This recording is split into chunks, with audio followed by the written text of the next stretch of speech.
Bonjour, bienvenue à tous sur ce nouveau tuto de Bubbleplan. Je vous emmène aujourd'hui découvrir en vidéo une fonctionnalité business ou enterprise, c'est dans ces deux versions exclusivement, qui est une fonctionnalité qui s'appelle l'import modèle et qui va s'intéresser à toutes les logiques de modèle, de template dans Bubble.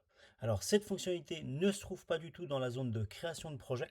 Elle va se retrouver quand on est déjà sur un projet qu'on a pu lancer, un projet vierge ou un projet existant, soit pour le compléter, soit pour venir créer un projet directement. Et quelle est la subtilité de ce modèle-là?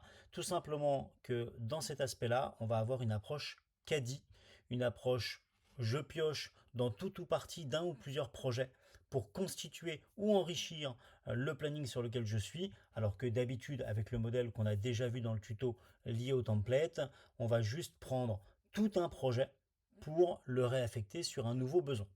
Ici, il va falloir aller tout simplement dans la partie import. J'ai un onglet import modèle et je vais pouvoir ici venir dire à l'outil va me chercher un projet qui m'intéresse. Voilà, j'ai plein de projets ici, tout simplement. Je vais en piocher un et il va me donner accès aux lignes potentielles, aux éléments potentiels. Je peux aussi les éjecter. Là, on va tout garder pour montrer ce qu'il en est. Et j'ai deux options sur lesquelles je reviendrai.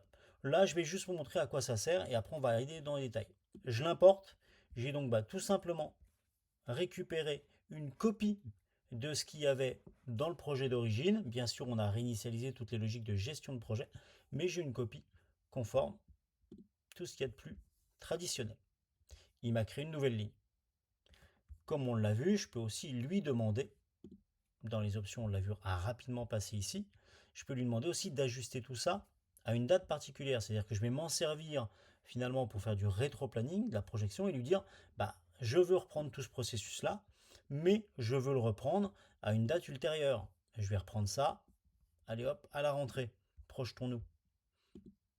Hop, je fais un import modèle, pareil, comme on le voit, il m'a créé une nouvelle ligne parce que je ne lui ai pas demandé plus, mais il démarre avec le premier élément qui reprend le processus à la date que je lui ai demandé. Il va donc tout recalibrer. Voilà, on va la supprimer pour mieux voir, ça vous permet de revoir des petites fonctionnalités cachées. Et si on revient ici, on a une autre fonctionnalité qu'on voit ici, donc je mets à la date, mais je peux aussi fusionner les éléments, c'est-à-dire qu'au lieu de créer une nouvelle ligne et de devoir tout déplacer si j'avais des choses qui revenaient les uns sur les autres, je vais pouvoir fusionner, et là l'outil va me permettre de mapper mes éléments. Je peux donc lui dire, tu mappes les deux lignes ensemble, j'importe et donc il me l'a bien mis sur une seule ligne, ce qui va être très intéressant quand j'ai notamment des logiques de récurrence de process. Je vais reprendre tout un bloc, le reprojeter au bout du premier ou quelques mois après et reconduire ça ainsi de suite pour pas avoir à faire bulle par bulle ou à utiliser la fonction de récurrence qui elle se fait élément par élément. Je vous invite à vous référer au tuto sur la récurrence. Voilà ce qu'on peut faire avec l'import modèle. Mais forcément, comme vous l'avez vu, je peux aussi tout à fait venir piocher dans un autre tuto.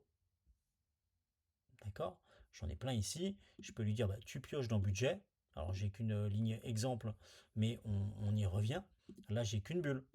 Et je vais pouvoir injecter une seule bulle. Et potentiellement, si j'ai un projet dans lequel j'ai plein de choses, alors est-ce que j'en ai un là? C'est la bonne question du jour. On va dire l'harmonisation. Je n'ai pas. On va aller voir les récurrences. Voilà, j'ai des lignes de phase. Et donc, on va pouvoir merger, s'il est utile, sur l'une ou l'autre des lignes. Je vais rechanger pour vous remonter la manipulation. Et là, pour le coup, je vais lui dire, tu ne me prends pas toutes les réunions. J'en veux que deux. Je peux faire un peu ce que je veux. Et donc, on a deux réunions. Elles sont pluguées sur ma ligne exemple. Voilà à quoi ça sert. Vous allez donc pouvoir, comme ça, vraiment en mode je fais ce que je veux, constituer un nouveau projet, ou alors dupliquer des lignes d'un même projet, ou encore enrichir un projet qui est existant. Voilà, c'est une fonctionnalité, l'import modèle, qui est très très très pratique. Maintenant, je le rappelle, elle n'est qu'en business ou en enterprise, mais elle vous permettra d'aller très très loin, notamment si vous avez des approches très très processées qui sont amenées à être prises régulièrement. J'espère que toutes mes informations vous auront été utiles. Moi, je vous dis à très bientôt dans un nouveau tuto et je vous souhaite une très bonne journée. Au revoir.